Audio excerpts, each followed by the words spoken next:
Hi, and welcome to lesson 1 of our chapter 6 little mini chapter here on types of chemical reactions.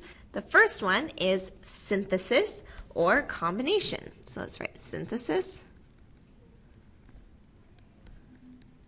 combination. And that's where you get 2 or more reactants produce one product. So we have an example here, iron, and this will be Fe3 plus oxygen makes iron oxide. All right, so in this case we have Fe3 and O is a 2-. So here we have 2 single elements, the iron and the oxygen, and they come together to create one compound as the product. Now you might wonder, how did you get these subscripts? Go back to chapter 4, Fe3 O2-. So the 3 goes down, switcheroos to the bottom, and the 2- switcheroos down to that bottom. Is this balanced? No, so we have to add in a few coefficients to make sure that we are balanced. This is an example here because it can be with ionic or covalent compounds. Here this is an ionic compound because iron is a metal. You can have covalent, so an example of a covalent, we could have phosphorus, and in this case it's existing as 4 phosphorus elements together to make one molecule, and we can have chloride.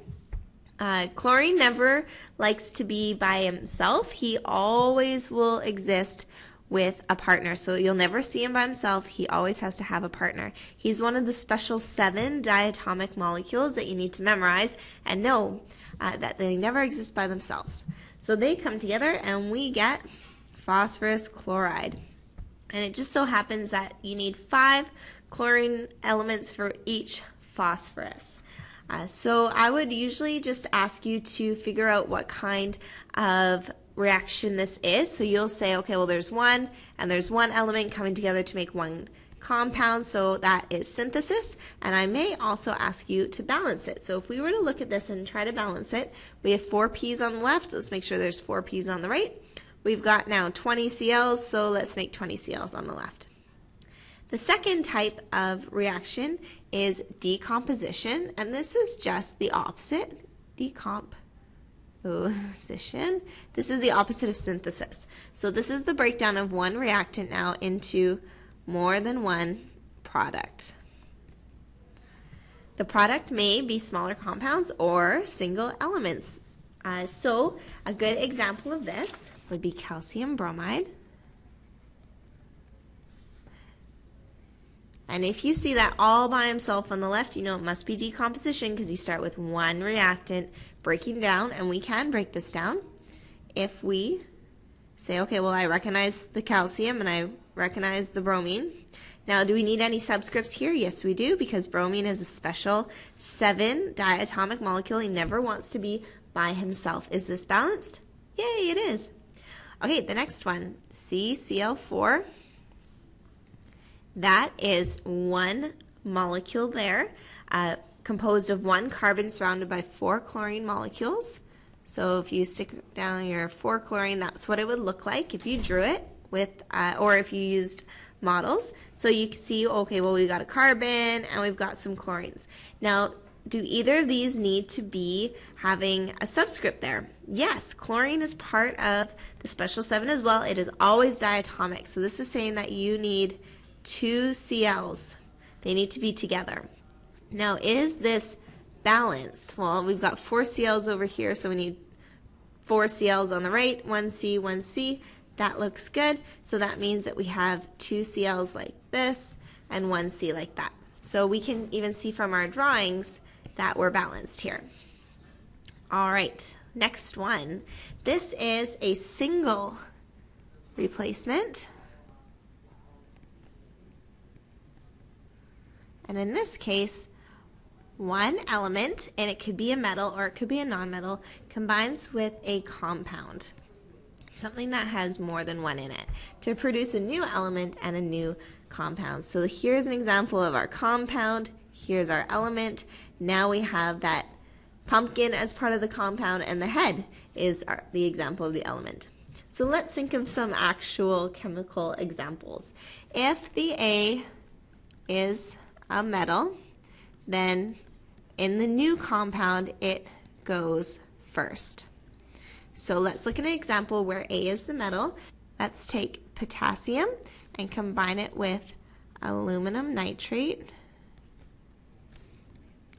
So we see here that you have K is all by himself. He's the one single element, and then aluminum nitrate is our compound. So now K is going to get to go first in the new equation. So K likes to go first, so we're going to put him with the guy that goes last, the nitrate.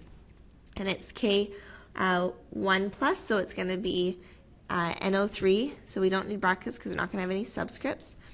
Plus, we're left over with aluminum. Now, is this balanced? Well, we have 3 NO3s, so we need to make 3 NO3s over here. Uh-oh, now we have to change this to 3 Ks, 1 Al, 1 Al. That looks good.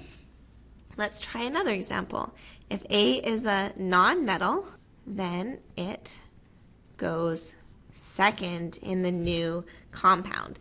Fluorine always exists with another fluorine element, so it makes a diatomic molecule, fluorine, plus sodium iodide. That will switcheroo. So which one switches with which? Now we see that fluorine is a non-metal, so Na will go first. NaF plus I, and I is special 7 as well. It's a diatomic molecule, it should be I2. Now, do we need any subscripts? Is this balanced? I think we're good because Na has 1 plus and F is 1 minus. So that looks good. And 1 Na, 1 Na, 2 Fs. Uh-oh, this is not balanced. 2 Fs, 2 Fs, 2 Is, 2 Is. We're good. The next type of reaction is a double replacement. And a double replacement is a full switcheroo of the dance partners. And this is involved with ionic solutions. And what you get is often a precipitate. And a precipitate is basically just a solid that forms. So in your mixing Erlenmeyer flask or your beaker or whatever you're using, you'll often put 2 solutions in there. And a solution, remember, is just some elements mixed in there with water.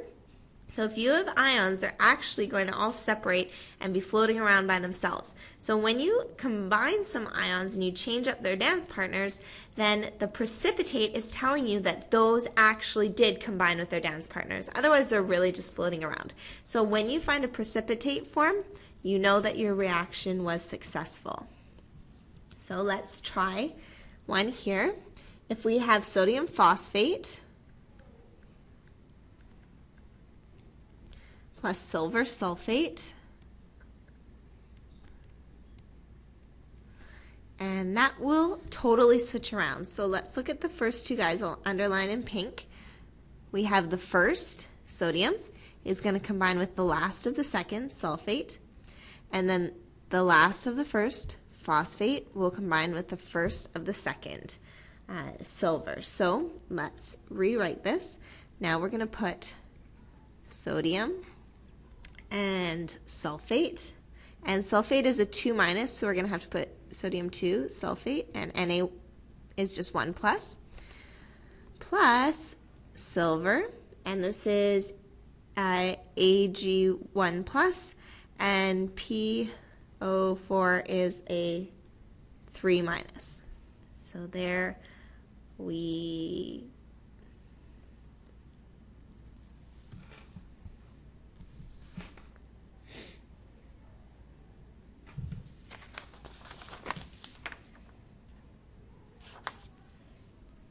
So there we go. The second one then, we'll do aluminum sulfate. So aluminum sulfate, SO4, and we see that sulfate is 2 minus, so we're going to put the 2 there, and aluminum is 3 plus, so we're going to put the 3 down there. Plus, if we add that to barium hydroxide, and barium is Ba2 plus, so we're going to put the 2 down there. And this makes aluminum hydroxide. And aluminum is 3 plus, so it's hydroxide with a little subscript 3, plus barium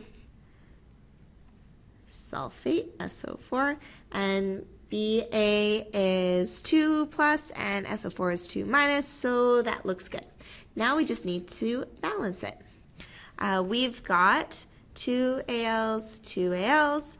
We've got 3 SO4s, so we need to make 3 SO4s. Now we have 3 BAs, so let's make 3 BAs. How's it going so far? That looks pretty good. Does it look good to you? All right. I just remembered we forgot to balance the first one here. Let's balance this one as well. Na3, let's make this Na3. But now we have 6 NAs, so let's make that 6 NAs. Now we have 2 PO4s on the left. Let's make 2 PO4s on the right. 6 AGs, 6 AGs. There we go. Did we miss anything else? I think we're good. Okay, number 5. The fifth one is going to be neutralization, which is kind of a type of double replacement. This is occurring with the acids and bases. So if ever you see an H and then an OH, you know that you're dealing with acids and bases, so that's going to be a neutralization reaction. So remember that an acid, when you stick it in water, you get a bunch of H plus hydrogen ions, and bases, when you stick those in water, you get a bunch of hydroxide ions, OH minus. So when an acid and a base come together, they neutralize and create salt and water. So let's try one here. If we have hydrobromic acid plus, let's say sodium hydroxide, that will combine, and we can recognize already which parts are, this is the hydrogen, this is the hydroxide, those will combine to make our water, and so the parts that will combine to make the salt will be this bromide and sodium. So let's put them together. Let's make the salt sodium bromide plus water. Now, are we balanced? 1 Na, 1 Na, 1 Br, 1 Br, 2 H's, 1 O. That looks pretty good. Okay, let's do another one. What about if we have hydrochloric acid plus lead 2 hydroxide? So lead 2 hydroxide. So if it's 2, the 2 is going to go down there. These will combine, and let's recognize which part will make the salt, the lead, and the chlorine. So this will be lead 2 chloride, but the Cl is 1 minus, so that 1 goes the secret 1 here that we don't need to write. Oops, PbCl 2 plus water. So are we balanced? 1 Pb, 1 Pb, 2 Cls. Oops, we need 2 Cls over here. And now we have 2 H's plus 2 H's is 4 H's, so let's put that there. 2 O's, 2 O's. That looks pretty good. So the salt we made here, that is lead 2 chloride. Okay, last example. The last type you can get is combustion. And you see this often with fireworks or fire or any explosion at all. Whenever you combine a compound with oxygen really quickly, it can produce heat, and these come together to form carbon dioxide and water. So if you add oxygen, like when you blow oxygen onto your fire to get it to ignite better, then you're also producing carbon dioxide and water in that case. So let's try some. If we have a compound like C2H6 and you add some oxygen to that, you already see, okay, you've taken a compound and you're adding oxygen. You've got a combustion reaction. So it's really easy to predict the outcome. The products are CO2 and water every time. Is this balanced? No, it's not. So let's try. We see that we have 2 C's, so let's make 2 C's.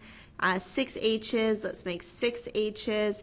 But 4 O's, 5, 6, 7 O's. Oh, 7 times, we can't divide 7 by 2. So let's try doubling this. So let's make 4 C's and 4 C's.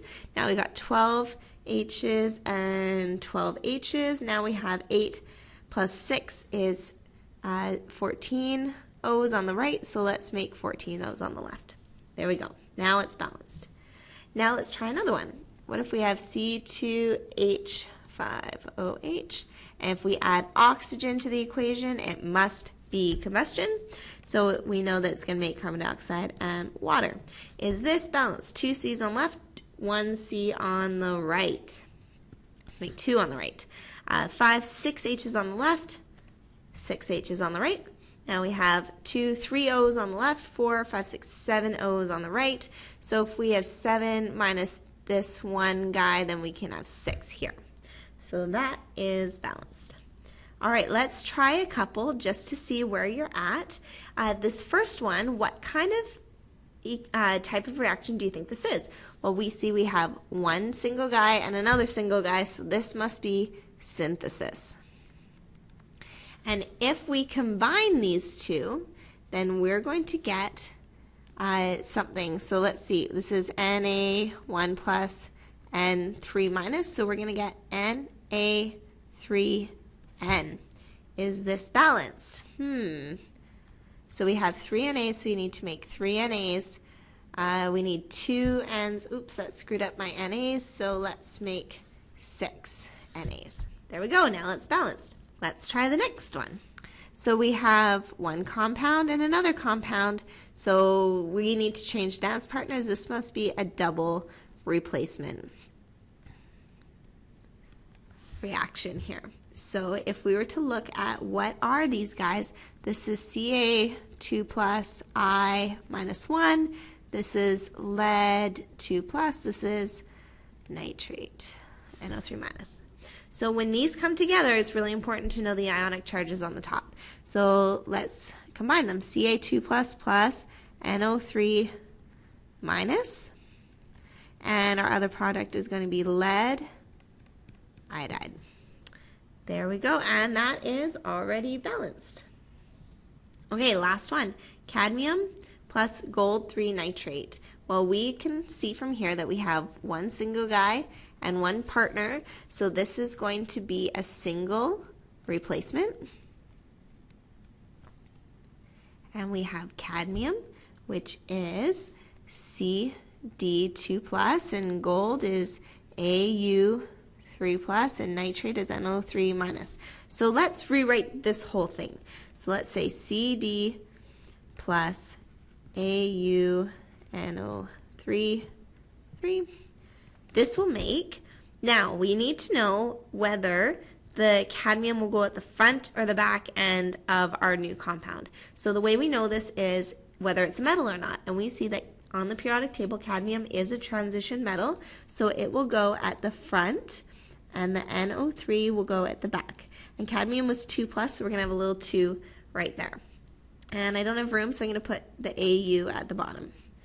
So now we just need to check if it's balanced. We have one cadmium, one Au, but here we have 3 NO3s and 2 NO3s. So let's switcheroo that 3 and 2. So there's 6 NO3s on both sides. But now I have to fix the cadmium and the gold. So that looks pretty good. I hope you are feeling sort of comfortable with these different types of reactions. It will really help if you are able to recognize the polyatomic ions, the multivalent metals, and just the different ways that you can name your formulas. So please, and also practice balancing, please. We will practice this a little bit more in class and have a fun little lab.